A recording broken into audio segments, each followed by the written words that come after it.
applications et voir l'impact qu'il va y avoir sur les infrastructures, suivi de toute la partie end-user config.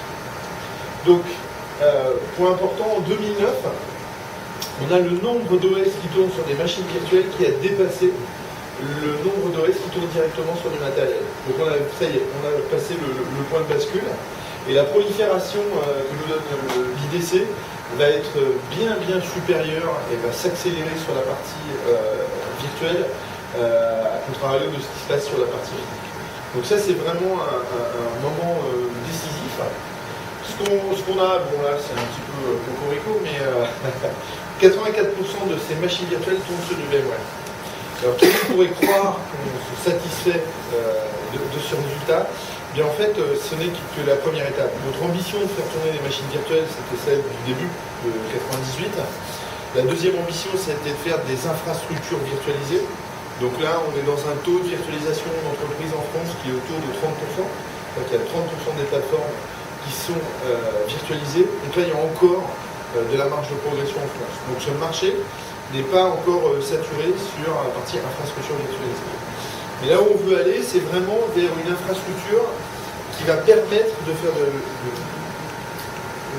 d'avoir une plateforme de service. Et de service à la fois pour la partie système, mais aussi pour la partie applicative, voire pour la partie utilisateur. Donc cette idée d'IT as a service, c'est vraiment de faciliter la consommation ou l'utilisation de l'IT par les utilisateurs, par les développeurs, par les gens qui mettent en place des nouvelles applications dans le data center. Donc, si on vient aux fondamentaux de l'IT, au final, c'est quoi? C'est mettre à disposition des applications aux utilisateurs. C'est quand même simple de dire ça, mais c'est quand même les fondamentaux de notre métier. Donc, ce qu'on doit gérer, c'est à la fois les applications existantes, le fait qu'on utilise des nouveaux frameworks pour le développement des nouvelles applications, et puis on a aussi ces applications en mode SaaS. Donc comment pour fédérer tout ça et rendre tout ça cohérent. Et puis surtout, quand je développe mes nouvelles applications, est-ce que je peux les prévoir aujourd'hui, de telle manière à ce qu'elles puissent tourner dans un environnement de type infrastructure as a service pour devenir une application en mode SaaS? Est-ce que je peux le faire? Côté utilisateur, avant, on était plutôt centré sur des postes sous Windows, donc on passait plutôt notre temps et on avait des outils pour gérer des périphériques sous Windows. Maintenant, ce qu'on voit arriver, c'est, comme dit Paul Maris, des nouveaux animaux dans le zoo. C'est que ce soit l'étudiant qui vient juste de rentrer dans l'entreprise, qui arrive avec un laptop, qui a un Mac, le DG qui vient de gagner un iPad, VMware, je ne sais où, et qui dit je comprends pas. En 3 minutes, je me connecte à mon mail qui est sur Google. Et quand j'arrive en entreprise, il vous faut combien de temps là? Il faut ouvrir un VPN, je sais pas quoi, je comprends pas. Je comprends pas. Et en fait, on voit bien que les utilisateurs, il y a 30 ans, ils étaient moins bien équipés que l'entreprise. Et maintenant, c'est l'inverse. C'est-à-dire que combien de périphériques a un utilisateur? Et est-ce qu'il peut vivre la même vie en entreprise que celle qu'il vit quand il est chez lui et qu'il va sur Internet? Et c'est là l'enjeu. C'est-à-dire que vraiment, les équipes informatiques internes peuvent essayer de repousser l'échéance, mais de toute façon, on sait ce qui va se passer.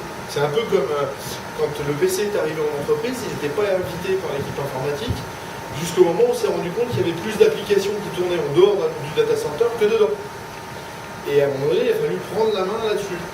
Donc cette fois, on a le retour d'expérience et on sait qu'il n'est pas question que même des applications en mode SaaS, que les nouveaux périphériques, etc., nous échappent. Il faut absolument garder la main.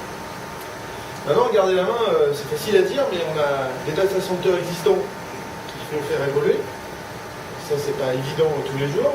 Et puis en même temps, il y a les sirènes d'infrastructures publiques ou tout au moins externes qui proposent des ratios de coûts qui sont totalement différents.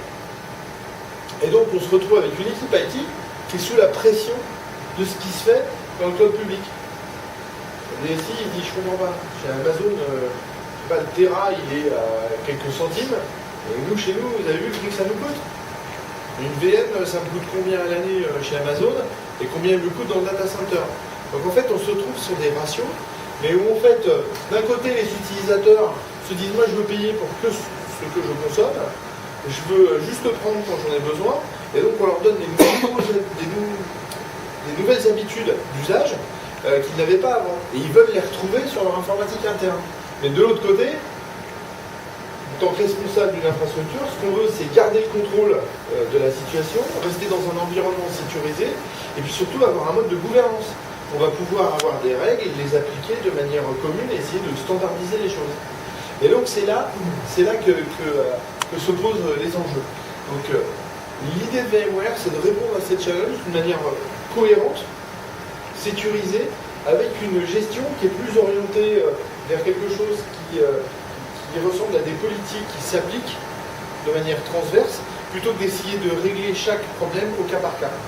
Donc vous le verrez, sur l'ensemble des solutions, on a comme ça en tête à chaque fois plutôt un mode de gouvernance qui est basé sur l'application de règles plutôt que d'essayer de régler les problèmes au cas par cas.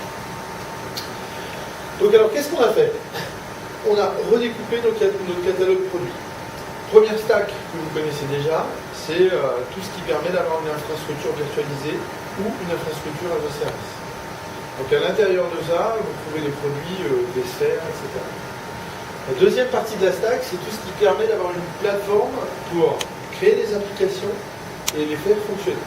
La plateforme plutôt orientée PaaS, plateforme as a service.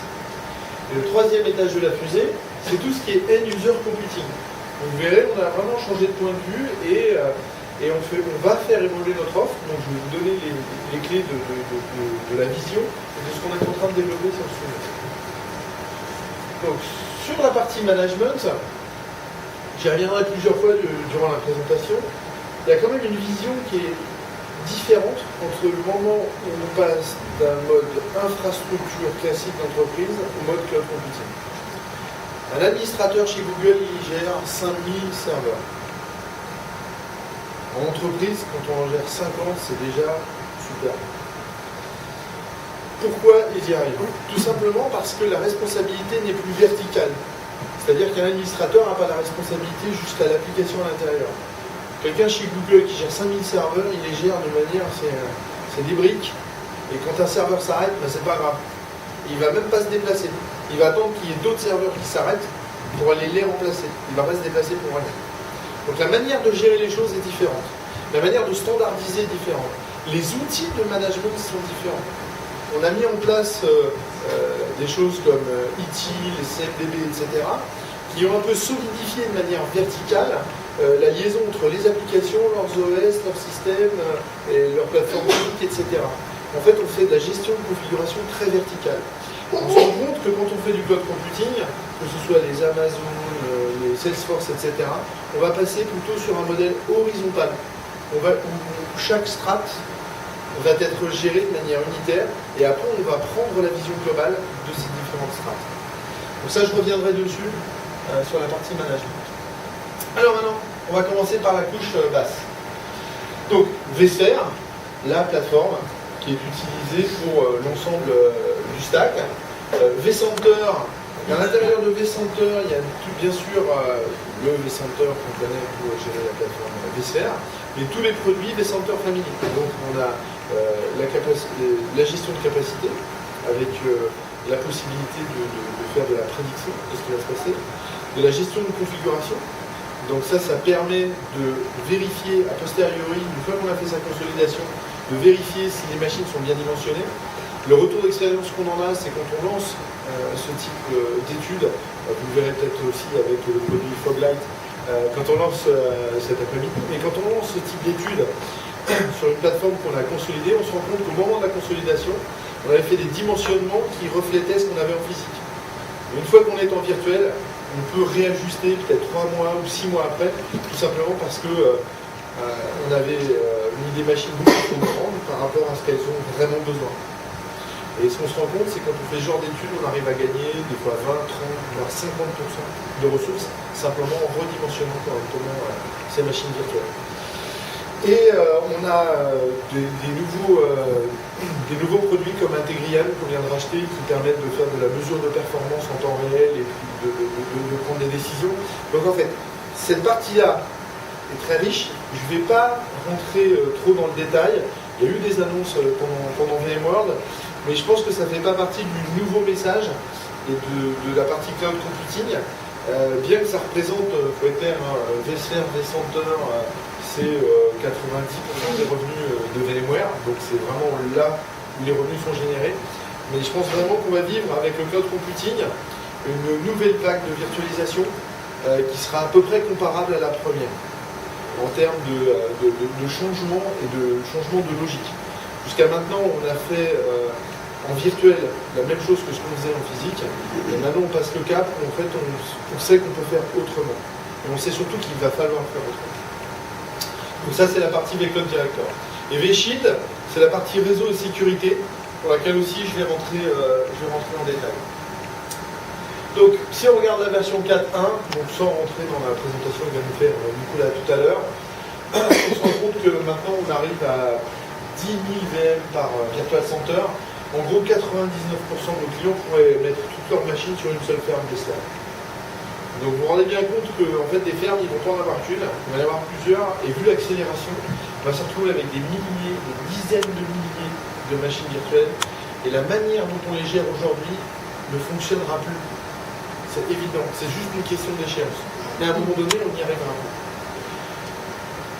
Donc si on regarde un petit peu l'histoire, comment les choses se sont déroulées, donc en gros là c'est la courbe d'augmentation du nombre de machines virtuelles.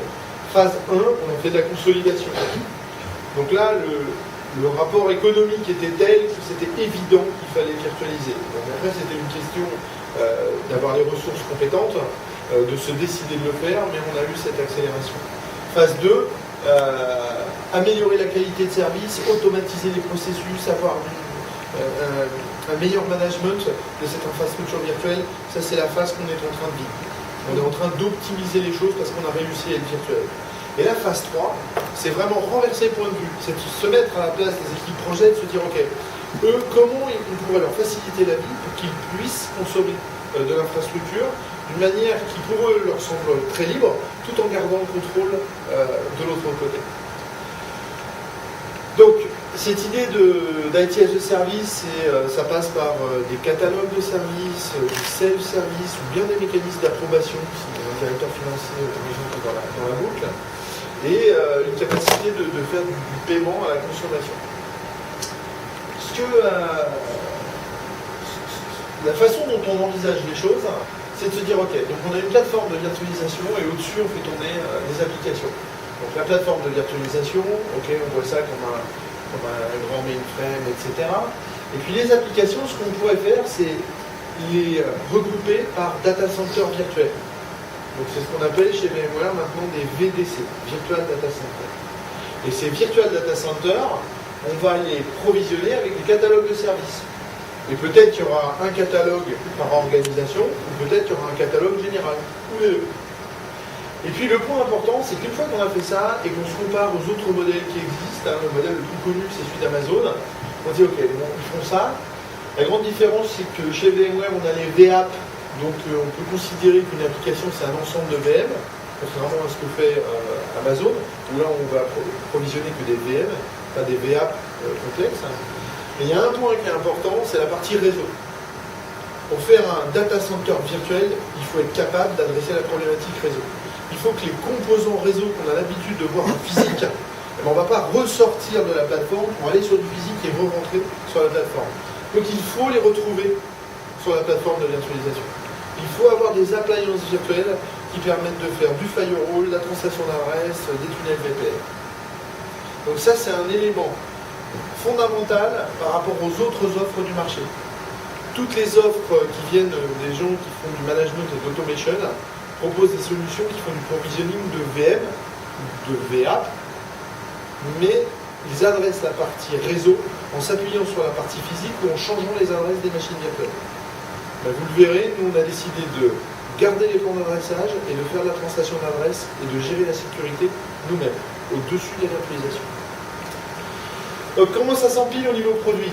Simple.